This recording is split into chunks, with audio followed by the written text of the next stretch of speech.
Krishna woke up early in the morning in Vidur's house. After completing his morning rituals and prayers, he mounted his chariot and arrived in the court of Dhritarashtra. Vidur and Satyaki held him by his hand and escorted him inside the great hall. Dhritarashtra stood up and greeted him. The men in the court hailed Krishna. The court musicians played welcome songs in his honor. A special golden seat was designated for Krishna. Krishna stood in front of the seat and bowed to the king and the other Kuru seniors. Great sages like Narada, Parashuram, and many others adorned the court. Krishna bowed to them and then took his seat. Krishna looked at Dhritarashtra and said, "O king, I am here today to pray for peace.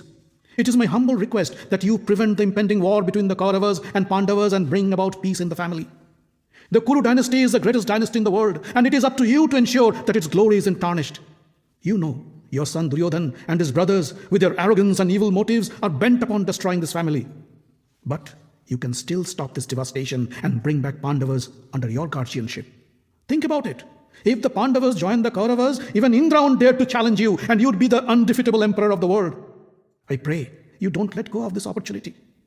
Losing your sons or the Pandavas in this bloody battle won't give you any peace of mind.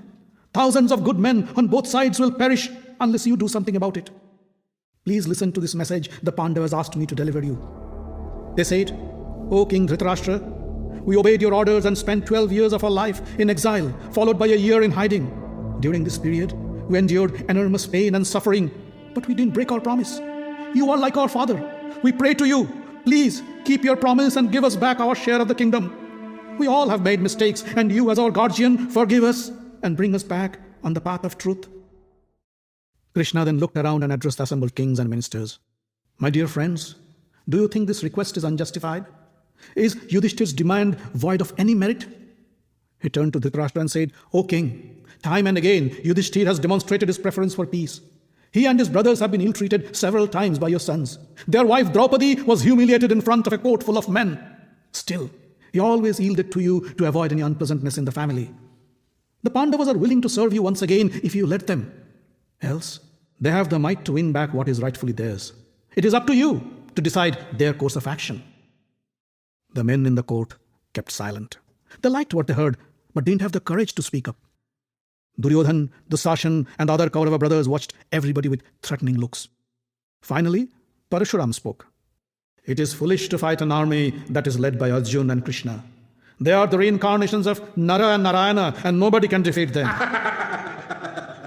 Duryodhana laughed.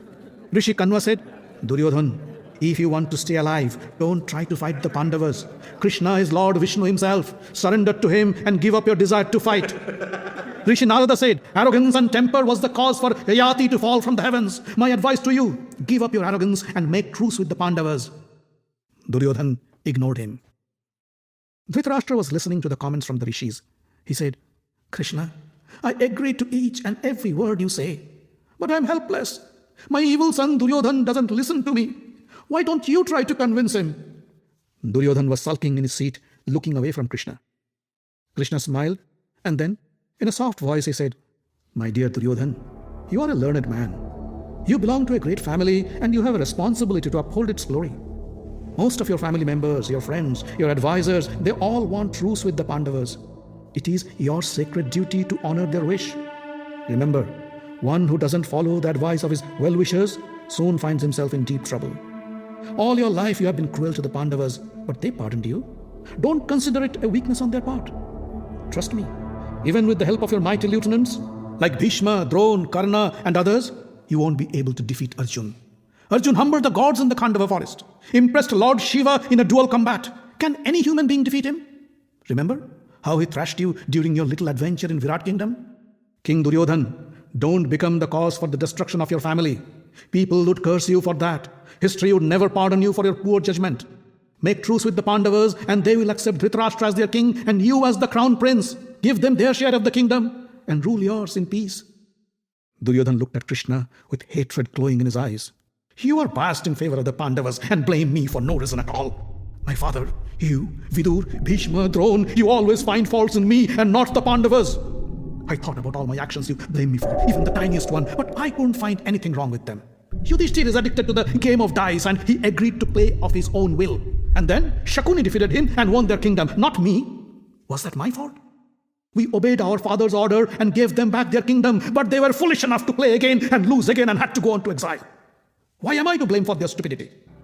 I don't understand. Why are you bent upon destroying us? Remember, we fear nobody and we bow to nobody. Forget the Pandavas. Even the gods can't beat Bhishma, Drona and Karna. I'd prefer a glorious death in the battlefield than a humiliating surrender. Krishna, listen to me for one last time. Forget the kingdom. Without war, I won't give the Pandavas a speck of dirt you can lift on the tip of a needle. Krishna laughed. Glorious or not, you will meet your death in the battlefield. You are a moron, and that's why you don't see any faults in your actions. Be rest assured, soon you'd fall and lose everything to the Pandavas. Duryodhana was fuming in rage. The Sashan came to him and said, "Brother, look at Bhishma and Drona. They're boiling in anger. I think they're hatching a plan. I won't be surprised if they capture us and hand us over to the Pandavas. I think we should leave." The startled Duryodhana jumped up from his seat and left the court with his followers. Bhishma sighed in disgust. A man who succumbs to anger and strays from the path of dharma becomes a loser and a laughing stock. Krishna wasn't amused. The Kuru elders are to blame for this. You have given a moron the powers of a king and then failed to control him. My uncle, the evil Kansa, took over his father Ugrasen's kingdom while he was still alive. The Yadavas, the Vrishnis, and the Andhakas were terrified by Kansa's atrocities. I had to kill Kansa and restore Ugrasen to the throne to save my family and my tribe. I suggest you do the same. Capture Duryodhana and hand him over to the Pandavas. It is said, give up the evil member to save the family. Give up the family to save the village. Give up the village to save the country. And give up the earth to save yourself. Dhritarashtra knew he had to do something, but he was out of options.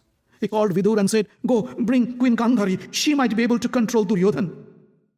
Gandhari, with her blindfold, was escorted into the court.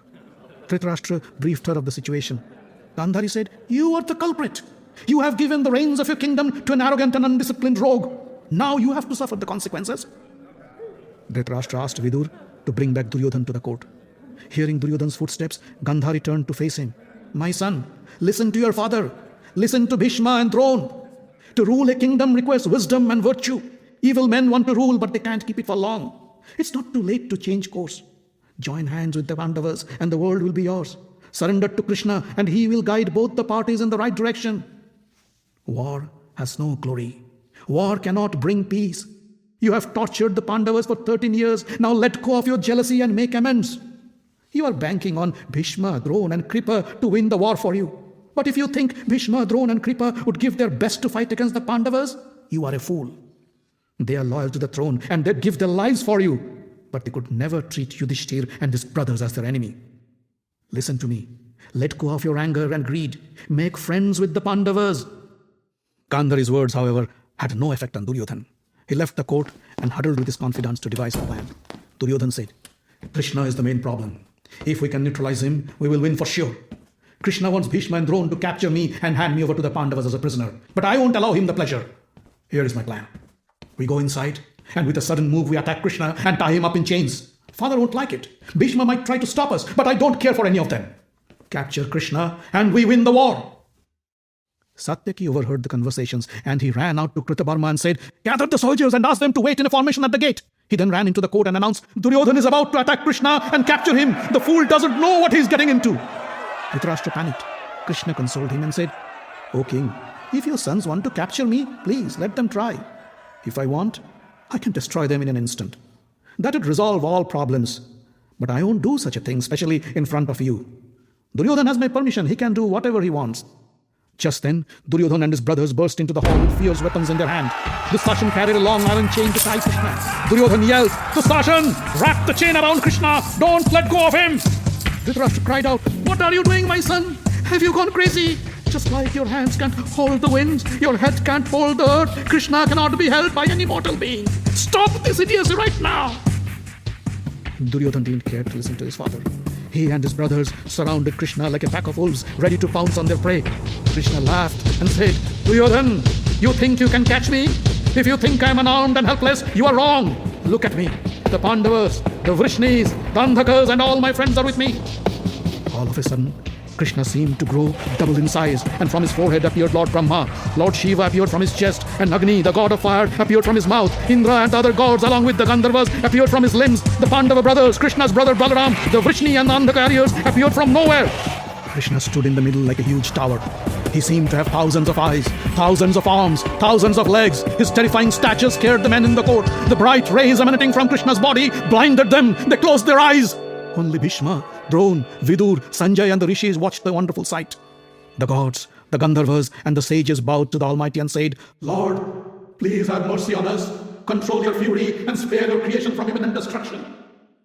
The heartfelt appeals calmed Krishna, and slowly he regained his original self. The deities who had appeared to protect Krishna also disappeared into thin air.